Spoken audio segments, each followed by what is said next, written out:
Good morning, children. Today we'll be starting with a new unit, that is Unit 3, Natural Disasters.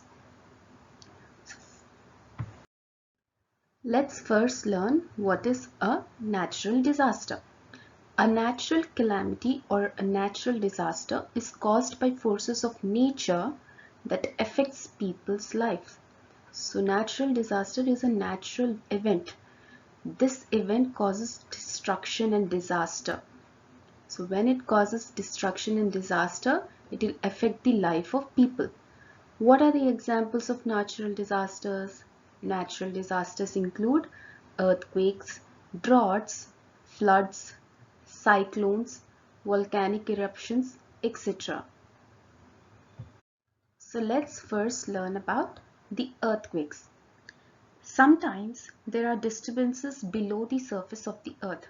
So these disturbances that occur below the surface of the earth, they are felt as a shake on the earth's surface. If you look at the images, you can see the earth's surface is shaking. There's a disturbance that is caused below the surface of the earth in the image on the left.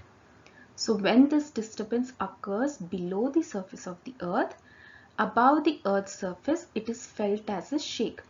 So this is nothing but an earthquake. Sometimes the earthquakes are destructive.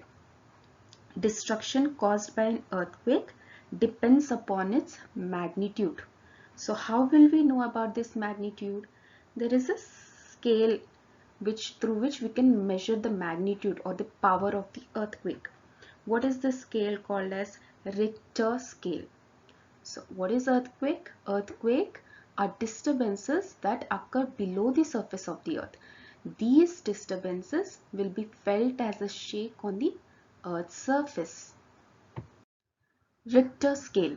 Richter scale was developed by Charles Richter in the year 1935. The Richter magnitude scale is a scale of numbers which tells us the power of earthquakes. This power is nothing but the magnitude. So the destruction caused by an earthquake depends upon its magnitude, and this magnitude is measured on the Richter scale. The higher the magnitude, that means the higher the power of the earthquake, the more damage it will cause to the earth and the people living on it. Now let's see what are the precautions that we are supposed to take during an earthquake. Firstly, go out of the house to an open area. If you are inside your house, then immediately try to get out of the house and go into an open area. Secondly, do not stand near windows, bookcases or any kind of heavy furniture. As the earth's surface starts shaking, even the house will start moving and shaking. So we should make sure that we should not stand near windows or any kind of heavy furniture. Do not use the elevator. If you are in a mall or in a building or on any third floor or fifth floor, make sure that you always take stairs during such disasters. Never take an elevator. And if you're outside during an earthquake, move away from the buildings or trees, street lines and power lines. The next kind of natural disaster that we'll be learning about is drought. What is drought? Drought is a period when there is not enough water or rainfall. There's scarcity of water. People do not have enough water. They do not have enough rainfall. And because of this lack of water and rainfall, what happens? The crops will get destroyed. If the crops get destroyed, this will lead to famines. There will be no food. What are famines? Famines are long periods of shortage of food. When people are suffering with shortage of food for a long period of time, that is called as famine. So when we do not have food, it will lead to starvation. People will start starving, and this starvation will also lead to epidemics. What is an epidemic? A contagious disease. So drought is such a kind of disaster where we do not get enough water or rainfall. Because of this lack of water and rainfall, It will lead to famines. Famines is a period of time where people are suffering for a long period of time, where they do not have enough food or water to drink.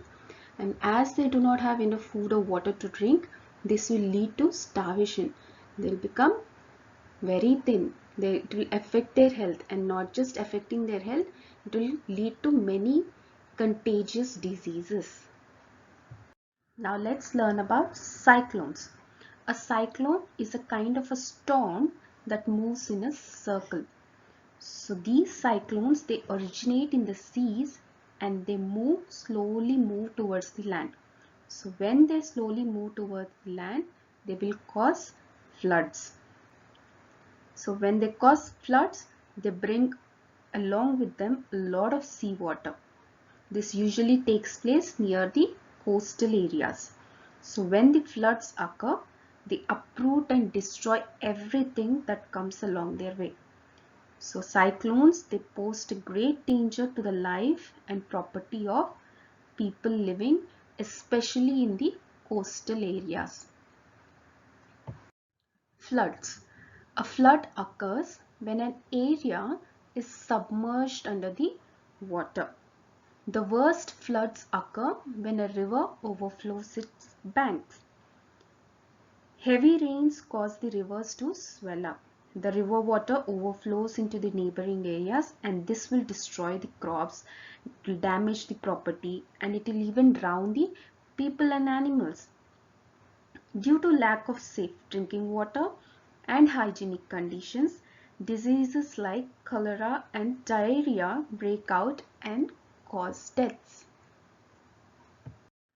So during these disasters, what does the government do? The local and central government will play a major role in bringing relief to the victims. Relief is nothing but helping out the people who have suffered during this disaster time. They will provide them the financial help. They will provide them the basic needs. So victims are those who have suffered or who have been affected during these disasters. So the local and central government will make sure that these victims will get the proper support during those times.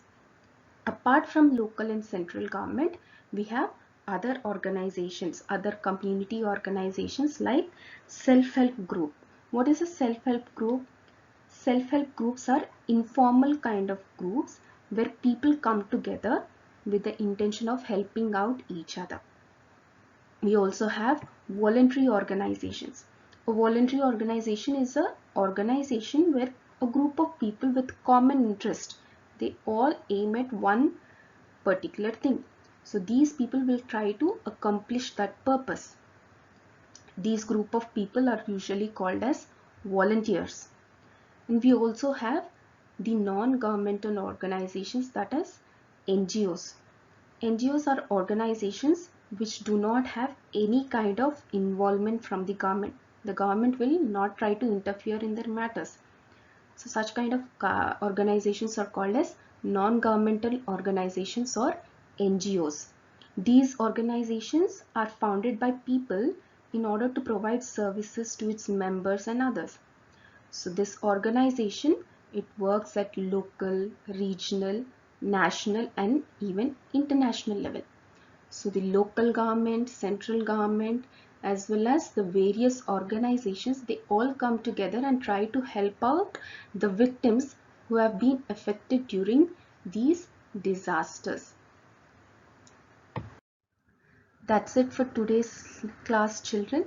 Hope you have understood what is meant by a natural disaster, what are the various kinds of natural disasters, and how do the victims receive support and relief during those times.